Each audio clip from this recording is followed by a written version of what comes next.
अब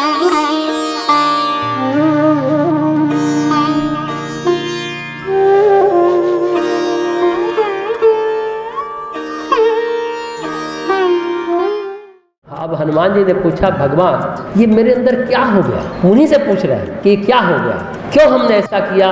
पूछ लपेट कर तोड़ने लगे, डिप्रेशन में चले गए, आप इतना समझाए फिर भी हम जिद पर अड़े रहे। अब भगवान श्री राम ने कहा वही बात कि तुम्हें याद है तुमने गिलहरी के पूंछ पर आघात किया था, भक्तापराध क्षमा नहीं हो सकता, तो भक्त गिलहरी भी हो सकती है, भक्त लक्ष्मण ही हो सकता है, भक्त हनुमान भी हो सकते हैं, लेकिन भक्त के प्रति जो अपराध करेगा उसकी क्षमा का कोई विधान नहीं है। दूसरे के प्रति अपराध के लिए पूजा से, तपस्या से, कर्मकांड से आप उस अपराध से मुक्त हो सकते हैं, लेकिन अपने किसी भक्त को प्रताड़ित किया है अगर आपने, तो किसी सच्चे भक्त को अगर आप रुलाया है, आघात किया है, इस कर्म का उसी समय विधान बन गया।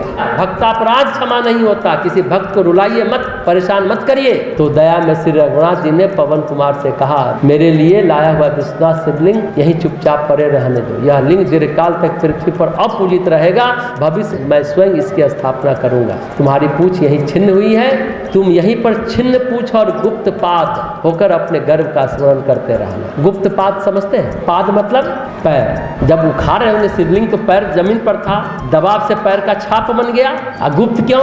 क्योंकि समय के साथ वो छाप धीरे धीरे विलीन हो जाएगा, मिट जाएगा। लेकिन गुप्त पाद होकर अपने गर्भ का, तुमको गर्भ हो गया था ना, घमंड हो गया। स्मरण करना, औकात में रहो, मर्यादा में रहो, मर्यादा मत लांघो, ये स्मरण दिलाता रहेगा गुप्त पाद। हम यहाँ आए थे, मेरी पूंछ टूटी थी, देहाभिमान जाएगा, बल का अभिमान जाएगा। ये बात बड़ी गहरी बात है, समझने की बात है। हम सबको तो प्रतिदिन अभिमान होता रहता है, घमंड होता रहता है। इस गिलहरी की कथा से और हनुमान जी के द्वारा किया गया भक्तापराध, जबकि वो भी भक्तराज हनुमान है, लेकिन उनसे भी किसी भक्त को उन्होंने कष्ट दिया, उस कष्ट को उनको भी भुगतना पड़ा। बोले याद करो, पूछते हैं ना कि आखिर ऐसा हम क्यों कर बैठे? तो अब अपराध कर्म बन गया, कर्म का फल तो भुगतना ही पड़ेगा। तो और ये भी कह रहे हैं कि ये गुप्त पाद होकर अपने गर्भ का स्मरण कराते रहेगा। दबाव से पैर का छाप बन गया, जिसे गुप्ती कहेंगे, क्योंकि समय के साथ वो छाप मिट जाएगी, विलीन हो जाएगा।